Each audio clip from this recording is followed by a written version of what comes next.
Thank you, Councillor Shaw. Please go ahead. Thank you. I have a script that I'm going to follow. Thank you for the opportunity to address the report and the recommendations from the Integrity Commissioner regarding this complaint lodged against me in June of this year. Upon reflection, I can realize that my comments were unprofessional, particularly owing to my responsibility as a member of City Council. I reached out to Councillor Terina Shaw to convey this apology and regret soon after the meeting. She graciously accepted my apology, and we have worked to enhance and improve our relationship over the subsequent months, all with the objective of enhancing the quality of life for Regina residents. In addition to being a City Council colleague, we are both members of the Regina Planning Commission, where we do a very good job at moving our city forward and our economy forward. I have served as City Council for just under 2 years. I've always been somebody who communicates in a very frank manner and realize that my approach can at times be misinterpreted as being disrespectful or dismissive. This is not my intent. It is not true to the spirit of me, the way I work, or the person I am. Many of you who know me know that my heart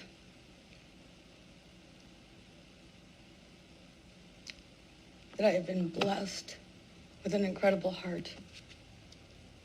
I don't want this to be taken away from my integrity, my honesty, and my kindness. I have taken steps to help me communicate in more effective manners, looking at this as an opportunity to maintain and build relationships with my colleagues. I have respect for my colleagues and council and know that collectively our goal is to work on behalf of the people who elect us. My commitment as a councillor is to ensure that the voices, concerns of Ward 7 residents are heard and represented at a municipal level.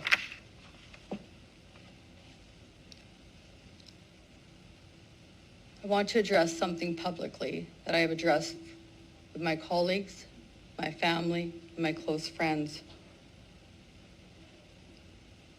I have never wanted to speak of this in a public format, but I see now the scrutiny I have faced since being elected with the words that I say and behavior sometimes that is taken as disrespectful. I suffer from a mental illness. The stigma that is attached with this is nothing that I wanted to share and publicly known to people. I let people know that are close to me that I suffer from a severe brain injury, my attention deficit disorder. Council colleagues, my friends, my co-workers, my close friends, we laugh about this. We make jokes about this. I'm not ashamed, nor do I ever want to use this as an excuse. I tell people so they can understand me and my behavior. My impulsiveness, I frustrate easily, I say things without stopping and thinking. During my interview with the Integrity Commissioner, I let her know this in the hopes that she would help me with recommendations. None of the recommendations I feel will be sufficient.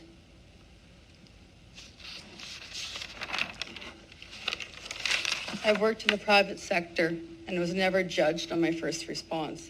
I was respected and I was always apologetic and straightforward with everyone.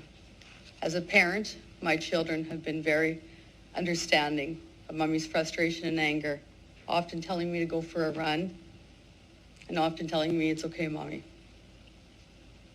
Apology was always my first resource to my children, my family, and her friends.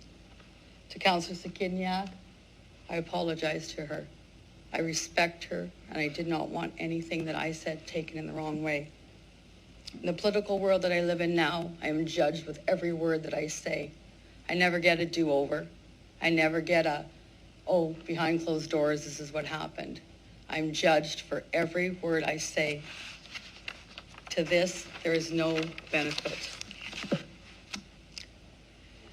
Treatment that can be beneficial to me in coping with these symptoms, such as impulsive behavior, having a hard time dealing with stress. We're on a tight schedule, We have a time limit. I get a hot temper. I'm frustrated. I have questions and I want them answered quickly. I have spoken with my doctor who suggests I have all my questions written down beforehand. I have communicated this with my communication specialist who has agreed to help me moving forward. I want to focus on making Regina better. I want to focus on the great and wonderful things that we can achieve as a council that comes together and works together, not separated. I thank you for this time, and I am finished. I'm here to ask any questions.